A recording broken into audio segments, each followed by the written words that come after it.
Gilas Pilipinas, bakit natalo sa Brazil? Pero bago ang balitang yan, paki-like and subscribe naman po ang aking YouTube channel, Ronda Toda, para updated po kayo sa aking sports balita. Bago pa man ang laban ng Gilas sa Brazil, ay talagang scouted na talaga ng Brazil ang triangle offense ng Gilas Pilipinas.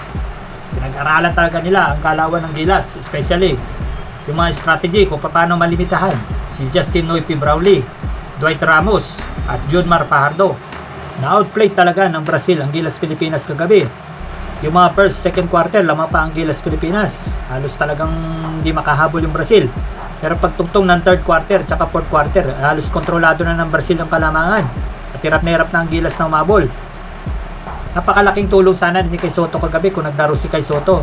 Marami nga nagtatanong at nadidisappoint dahil bakit hindi pinaglaro si Kay Sotto kagabi, samantalang negative naman yung mga resulta ng kanyang x-ray at ultrasound. Malaking tulong sana si Kay Sotto kagabi kasi nahirapan talaga ang Gilas Pilipinas kagabi sa mga offensive rebound tsaka sa defensive rebound. Halos hindi na makarebound na maayos sila Junmar Fajardo tsaka Japet Aguilar dahil malalaki din ang player ng Brazil.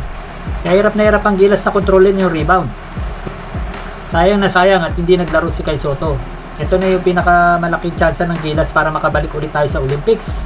Kaya nga lang, hindi pinalad si Kay Sotto. Marami ang nanginayang at hindi naglaro si Kay Sotto. Sana pinilit na lang niya maglaro. Hirap na hirap talaga si Justin Noy Pibrauli kagabi na may score. At saka si Dwight Ramos, Junmar Fajardo. Kaya pinag-aralan talaga sila ng Brazil kung paano sila ma-check at malilimitahan silang sa scoring. Ang masaklap pa nito, napal trouble agad si Justin Noy Pibrauli. Kasi hindi naman ang posisyon ni Justin Noy Pibrauli ang power forward.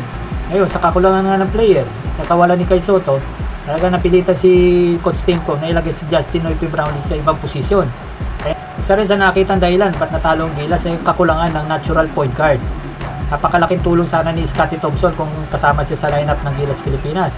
Pero ganun talaga ang basketball, pag tinamaan talaga ng injury mga player, wala tayong magagawa dyan. Dahil kung nandyan si Scottie Thompson, napakagaling na facilitator yon. Ang nangyayari kasi, ang nagpo-point guard kagabi ay si Dwight Ramos, Chris Newsome, CJ Perez. Hindi yung mga natural point guard talaga yung mga yan. Kaya nahihirapan sila mag-facilitate ng play. Especially sa ganyan labanan, talagang very scouted sila. Kaya nahihirapan talaga sila paikutin yung bola. Hindi na nasusunod yung play. Ganun talaga ang laban ng basketball. Yan ang nanalo, may natatalo. Kaya tanggapin na lang natin na hindi tayo pinalad na makapasok ulit sa Olympics. Pero in the near future, malaki na ang potential ng Gilas Pilipinas, especially sa mga young players, ang natatangkad na rin mga players natin at saka very talented. Kaya malaki ang magiging future ng Gilas Pilipinas. Ang kailangan lang talaga ng Gilas ngayon ay kondisyon na mabuti ang ating mga players at maging physically fit, makaiwas sa mga injuries. Napakalakas ng team Gilas Pilipinas.